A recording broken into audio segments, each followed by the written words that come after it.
In 1948, the streets of every major city in America saw a huge and sudden rise in the heroin supply. Harry Anslinger was the commissioner of federal narcotics, and he wanted answers. A confidential informant drops a bombshell. The man bringing in the heroin is the head of the Mafia's national crime syndicate, Lucky Luciano. That was a surprise. The mob didn't deal drugs, but maybe... All right, so One Nation Under Blackmail, Volume 1, starts in 1942. It's when the United States intelligence agencies start working with Lucky Luciano, who he's talking about here. The British actually started working with Lucky Luciano in 1938, Operation Underworld. They start, because traditionally the British had a heroin monopoly, and getting rid of the empire meant kind of like externalizing some of their black marketeering. It goes privatized in 1832. And then at the end of the East India Company's reign, you have the 20th century come around. They were looking for a new layer of interactivity, which later permeates into the book Dope Inc. They would pick up on this story later. So Lucky Luciano, 1938, Operation Underworld, working with MI6 for 4 years before working with American intelligence. Let's cut back to the Y-Files. things changed. Anslinger sent agents to Sicily, where they caught Luciano preparing a half-ton shipment of heroin heading to New York City by way of Havana. Now, the U.S. government didn't have jurisdiction in Sicily, so they brought in the local police. They refused to make an arrest. Anslinger called the State Department for help.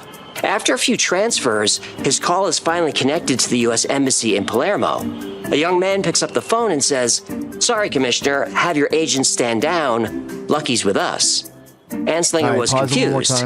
He asks, "What do you..." Anslinger would be confused, just as George Patton was confused. Because when the Americans went back in, I'm pretty sure that Patton, they took Sicily first. And then they went into Italy, and then they went up into Germany. And then after the war, and Patton finds out more about the people he's working and killing people for, he probably didn't like it too much. This is a similar part of that he's cutting back into. I just wanted to provide that context, having talked about George S. Patton earlier tonight in the episode. World War II, Europe was divided. The Western Allies controlled West Germany, while the Soviets held the East. As former allies became enemies, the Cold War began. During the war, the Office of Strategic Services, or the OSS, coordinated espionage and covert operations. The Americans were caught funding a secret Nazi army led by the brutal General Reinhard Gehlen. The CIA wanted Gehlen's guerrilla warfare plan expanded and brought to Italy. They would recruit hundreds of paramilitary soldiers starting in Rome. This new army would be called Operation Gladio. The CIA would use Operation Gladio to create fear and instability in Italy. They would spread propaganda, infiltrate political events, bribe police, politicians, and disrupt demonstrations. They had to convince citizens that the Italian Communist Party was a dangerous threat. A secret agreement was made with Italian military intelligence. If Gladio needed to escalate, they would commit acts of violence and pin the blame on Italian communists. The 1948 national election was approaching. Gladio had to act fast. This operation needed planning and a lot of money. Allen Dulles loved the idea of funding Gladio with untraceable drug money. But Gladio needed a lot of money. They'd have to flood American cities with drugs. Getting the product wasn't the problem. The CIA had all the cocaine and heroin it needed. The problem was distribution. They'd need a small army of drug dealers to cover the entire country. Luckily, a network was already in place. It was organized, had logistics, had security, and they already had plenty of customers. The CIA found its perfect partner in crime. They'd use the Mafia. At the time, the Mafia avoided drugs, but when the CIA came calling, Lucky Luciano made an exception. The money was just too big. Besides, the Mafia didn't want communists in power either. Commies are bad for family business. They are. So business fronts were set up in Sicily and Italy. Heroin was smuggled into the U.S., hidden in everyday items like sardine cans, wheels of cheese, and barrels of olive oil. Jimmy Hoffa and the Teamsters moved the drugs around the country. The operation instantly generated a ton of cash. Heroin was good business. Operation Gladio now had its funding. But there's still a problem. Cash couldn't be paid directly to the CIA or the Mafia. It had to be laundered through a legitimate financial institution. But walking into a bank with millions in cash sets off a red flag or two. They needed a bank that could handle cash without scrutiny from U.S. Treasury agents, Italian bank examiners, or the international monitors. Only one bank on the planet could do this: the Vatican. The Vatican was familiar with black money from the United States. The church helped the OSS create rat lines to move the important Nazis out of Europe. Plus, the church was anti-communist. Communism threatened the power of the United States, threatened the power of the Mafia, and threatened the power of the church. So this unlikely partnership was formed, and the CIA started sending millions of dollars in cash to the Vatican. Operation Gladio launched in 1948, just in time for Italy's national election. The CIA, with help from the church, used psychological warfare to create fear of a communist takeover. It worked. So the CIA sent word to the Gladio soldiers, prepare for war. It would take a few years to organize, but Gladio was finally ready to enter its second phase: terrorism. On December 12, 1969, a bomb in Milan's National Agrarian Bank killed 17 and injured 88. Anarchists were blamed. In 1972, the Red Brigades, a communist group, rigged a car bomb in Paetano. It killed 3 police officers. Italy had entered the years of lead. Far-left and far-right groups committed acts of violence. Bombings, assassinations, and kidnappings plagued the entire country. Something had to be done. Prime Minister Giulio Andreotti proposed a new, more stable government, but it was up to Parliament to decide. So a vote was set for March 16, 1978. Meanwhile, Aldo Moro, a 5-term prime minister, supported the historic compromise. This plan would give the Italian Communist Party a larger role in the government. So Moro would present his historic compromise plan to Parliament just before the vote. The CIA wouldn't like that. Well, it didn't matter. Moro never made it to Parliament. The Red Brigades kidnapped him that morning and murdered him weeks later. Moro's death killed the historic compromise. I don't believe in coincidences. Well, neither did journalist Mino Piccarelli. He published an article with a really provocative theory about what really happened to Aldo Moro. Piccarelli had discovered Prime Minister Andreotti's connections to the Sicilian Mafia, and he openly wondered if Andreotti ordered or was complicit in Moro's death. Piccarelli thought Italian intelligence might have aided the Red Brigades. He implied Operation Gladio members and foreign intelligence agencies like the CIA could be involved. Now, Piccarelli didn't have hard evidence, but he believed there was a conspiracy between Andreotti, the Mafia, and CIA. He knew if he kept digging, he'd find proof. Oh boy, this is the kind of thing that'll get you whacked. What happened? Piccarelli was found dead in his car on March 20th, 1979, shot 4 times. And there it is. In 1984, Judge Felice Casson, a young, ambitious magistrate, investigated these attacks and saw a disturbing pattern. Military explosives like C4 were often used. Communist groups were usually blamed, but few arrests were made. His breakthrough came when Vincenzo Vinciguerra confessed to the Pettiato bombing. He said his group was armed and trained by Italian military intelligence. That's where they got the C4. Casson got a call from the local police. They had confiscated a briefcase from a local politician. It contained documents describing a plan to take over the Italian government. Casson couldn't believe it. The officer said, "There's more." The suitcase had a false bottom with more hidden documents. Casson went to the police station to read the documents and was speechless. The documents confirmed hundreds of innocent people were killed in bombings by groups working for Italian military intelligence. Casson followed the lead. He gained access to Italy's military intelligence archives. That's when he learned these attacks were connected to Operation Gladio, launched by the CIA. Casson now had evidence that a secret unit in military intelligence was conducting guerrilla operations against its own people. Even more shocking, it wasn't just Italy. Operation Gladio was conceived in Germany by former Nazis, expanded in Italy, and then spread across NATO. Casson uncovered attacks all over Europe. Germany, France, a few in Belgium, all were false flag operations where civilians were killed intentionally and communists were blamed. Casson then realized Gladio was far bigger than he thought. Prime Minister Andreotti initially denied knowing anything about Gladio, but in 1990, under political pressure, he confirmed Operation Gladio was real and had operations throughout Europe. Now, most countries denied involvement at first, but there was too much evidence. Finally, NATO said that these stay-behind armies were real, but only for defense. The US and UK continue to maintain a no-comment policy on Gladio. The truth coming out put Prime Minister Andreotti under tremendous scrutiny. Eventually, he was arrested and charged with being complicit in the murders of Pecorelli and Moro.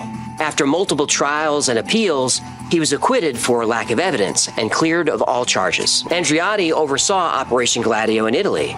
About 30 acts of violence were directly linked to Gladio, with 150 more suspected. Around 600 innocent people died from Gladio bombs, with twice as many injured. If all suspected attacks are proven to be Gladio-related, the death toll is in the thousands. No one has answered for these crimes. And LD, would you roll it back to John Deutsch on screen when they were accusing him of Golden Triangle drugs? And then I'll make a couple other points, and I'll see if I can wrap this all. All right, so everything you just heard about CIA, that's true. That's fact. It's reflective of facts. I have a whole stack of books that could substantiate it. Several different books on Operation Gladio alone. But the Stay Behind Armies, the Galen organization, Galen helped to make the Mossad. So they use Nazis. We've covered that before, to make the proto-Israeli intelligence services and techniques thereof. The state-sponsored terrorism is not something that should be lost on you. There is an overlap between Operation Gladio and the origins of the state of Israel. Some of those same groups might be like really overlapped in that Venn diagram. MI6 was involved everywhere where you heard CIA. MI6 was also involved. MI6 and CIA performed Operation Gladio and Operation Paperclip, starting with Camps Ash Can and Dustbin, back when they used Kissinger to spot the good Nazis that they could bring over. So there's a lot of history to that. But I also wanted to touch on the point of the Italian prime minister, 5-time prime minister, it said, or had been for 5 years, Aldo Moro, around 1978. You heard about his assassination by the Red Brigades. Interesting little piece of history on that. The Italian government hired a United States Fulbright scholar. That's an American Rhodes Scholarship program, because Fulbright was a Rhodes Scholar, an American Fulbright scholar from Princeton named Webster Tarpley. The Italian government hired Webster Tarpley to find out who killed Aldo Moro. Later, a man from the United States Defense Department, Steve Pachenik, claimed, he had a long history with the Red Brigades. So, he was involved with that. United States State Department involved with that, not just maybe the Mafia, but the State Department. So essentially on one day's Alex Jones program, he had the guy who investigated Aldo Moro's death, Webster Tarpley, and the guy who participated possibly in the masterminding of the plan for the kidnapping and assassination of Aldo Moro, allegedly Steve Pachenik, according to his own verbiage, on the show on the same day, but those topics were never intermixed. Alex never said, hey, won't you talk to Webster and tell him how you killed Aldo Moro? That never happened. But, and it's probably never going to happen now. But I just want to bring that to your attention. I also wanted to point out on Operation Gladio, in the Peace Revolution podcast, which is the more dense form, like Grand Theft World's for kind of, people who are getting into the research.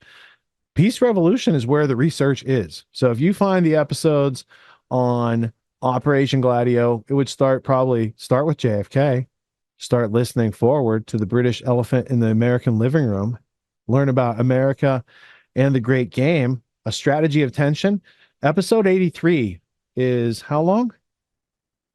14 hours of Operation Gladio. So if what you just heard in the Y-Files enticed you just a bit, here's all the references and all the good stuff on Operation Gladio. And, take that for what it's worth, because the Y-Files is good at getting you interested. But if you actually want to get to like the source materials, Danielle Ganser's book on Operation Gladio, who's the other guy? Paul Williams. If you want to get to NATO's Secret Armies by Danielle Ganser, or Operation Gladio by Paul Williams, or America's Great Game, that's Hugh Wilford and the mighty Wurlitzer. It all ties in with American intelligence. Go to the Peace Revolution podcast, search yourself out episode. Well, if you want to learn how to think, go to episode 23. And then if you want to apply that thinking, go all the way up to episode 83 for a little more Operation Gladio. Now, LD, you had found Mr. Deutsch for us, right? Could you put him up on screen? Yeah, let me check.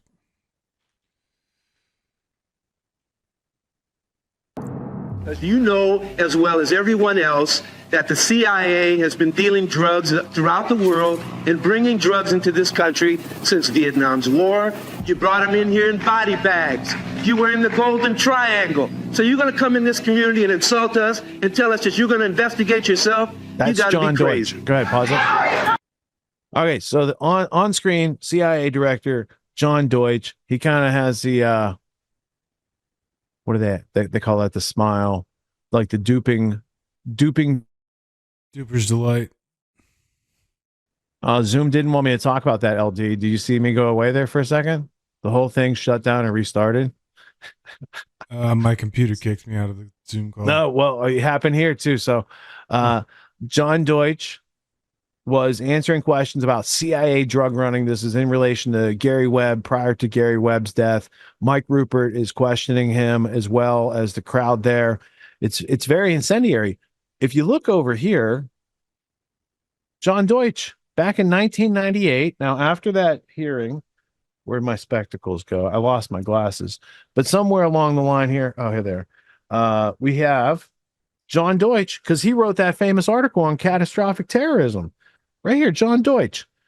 Combating, what is that? It's like a foreshadowing of 9/11. So now the guy who's all up in CIA drug running is also there with Philip Zelikow, the later executive director of the 9/11 Commission report. And he's having to answer hard questions. There's John Deutsch.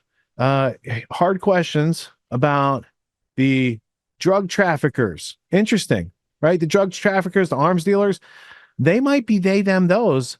And they're saying, we're going to protect you against they, them, those. And it's a very interesting dichotomy. But that's brought to you by the Soviet on Foreign Relations, Foreign Affairs Journal, because, Council is a Soviet. So really, the Bolshevik Revolution, it started with these folks. And the American International Corporation it's not a direct lineage to AIG, American International Group, though. I was going to ask you about this. Yeah. So let me take you to the history blueprint, because it is an important disambiguation. Let's go to AIC. Let's put you over there so you can see. American International Corporation. Now, if we want to get to American International Group, it does start around 1990. It has a vague history. But what you do is, if you go to AIC, which is what our original starting point, and you learn about the people that used it as an instrument, and then you follow them a decade or two, they're the ones who create CIA. And AIG is started out of OSS by Cornelius Starr. So that the best reference on that is, where is it at? There's a 2003 LA Times article, Secret Agent Insurance, right here. The Secret Insurance Agent Men by the New York Times tells the history, and it gets into AIG, but it all comes out of the Anglo-American establishment's double cross system. So the same people that created double cross created AIG, and then if you go before double cross, those people had created AIC. It's just an Anglo-American group, but there is a space in between. So there's an indirect lineage between those two operations. But if we were to go back to AIG for a second, check this out. AIG was into drug smuggling, and there's accusations about, what was it called? Coral Reinsurance was doing business with the Mexican cartels, and they got busted. So AIG at the time of 9/11 had the world's largest private air force. They also owned Kroll Associates, And they also owned, well, the son ran Marsh and McLennan, which is where 9/11 really kicks off that day. So if you were a conspiratorially minded person, you might read more into that. But there's just a lot of interesting information there that I'm sure has nothing to do with what's going on today, because it's all just about risk management on their part, not getting caught. And that's all I have to say about that. This Tuesday coming up, it'll be what, like the 10th, July 10th, Tuesday. Town Hall is happening. And also, I wanted to give you guys the dates because I kind of flubbed it earlier when I had to do this promotion. The dates for this are it's Sunday, July 21st from noon to 4 p.m. for Autonomy Mindset 3 to learn a little intellectual self-defense. So you know not to quit on yourself midstream. When you get to that United Nations 404 page, it doesn't mean stop thinking. It means dig in harder. So at Mindset 3, we're going to learn the tactics. We're going to learn, like, here's the position waiting for the hit, and here's how we can go and catch the ball and throw it around. This is intellectual catch with other people. You want to play with knowledge, so you're going to need to know, what is knowledge? What does knowledge look like? How do we actually get to knowledge from the data and observations in front of us? So there's going to be a lecture part, and then we'll have a fun, interactive workshop part. And again, the universityofreason.com/autonomy-mindset-3 is where you can find the event. Everyone's doing some kind of self-help these days, and you can find a million self-help courses out there. Most other courses out there are hosting lectures. They're hosting videos, they're maybe even doing Q&As, and these are great starting points to encourage learning. But at Autonomy, we believe that hands-on practice is the best way to really lock in what we're learning. There's no better way to gain confidence and mastery than through action. After each lecture, we practice the concepts we've learned with other students, giving and receiving feedback in a non-judgmental environment. The result is mastery of concepts like entrepreneurship, ethical sales, and self-reliance in an environment that directly translates to the real world. Plus, you make connections with other like-minded individuals who are learning right alongside you, and you have a lifetime membership in the community. The Autonomy course with Richard Grove equips you with confidence, competence, and courage in a world filled with confusion and noise. You can learn more at getautonomy.info. We'll see you there.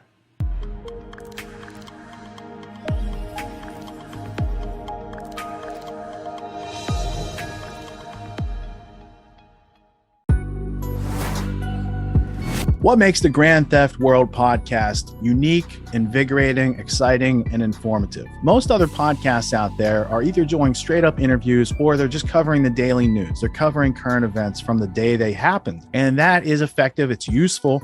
It's a great starting point. And then sometimes these current events change during the week past the first story. So we like to give it a little time. You have to wait till some of the dust settles on these stories in order to give them accurate coverage. And the other thing that's really missing in the media landscape is covering the articles that are coming out every day. That's great. That's necessary. But who's bringing in contextual history so that you can understand what has been going on for decades and decades to lead up to the machinations and actions that we see unfolding today? So what we do here on the podcast is we cover current events. Many of these things are censored, but we wait about a week. As a forensic historian, I focused mainly through my career on the history of globalism and collectivism and things that they call maybe the New World Order.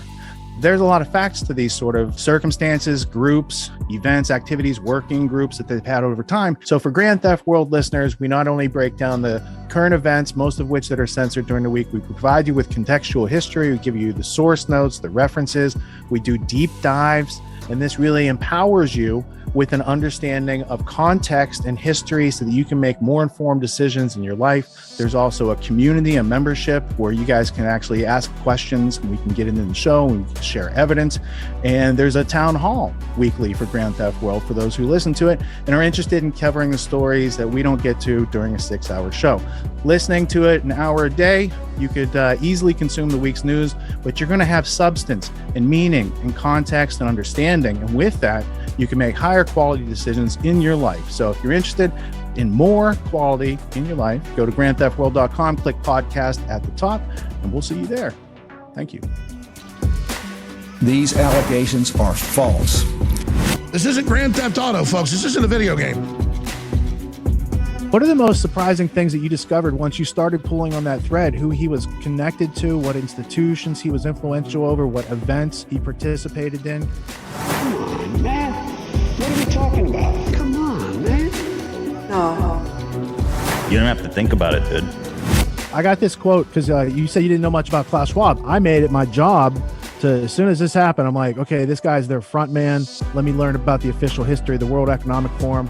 I got their 40-year history. I got every book that Klaus Schwab has written or ghostwritten. I went through those books.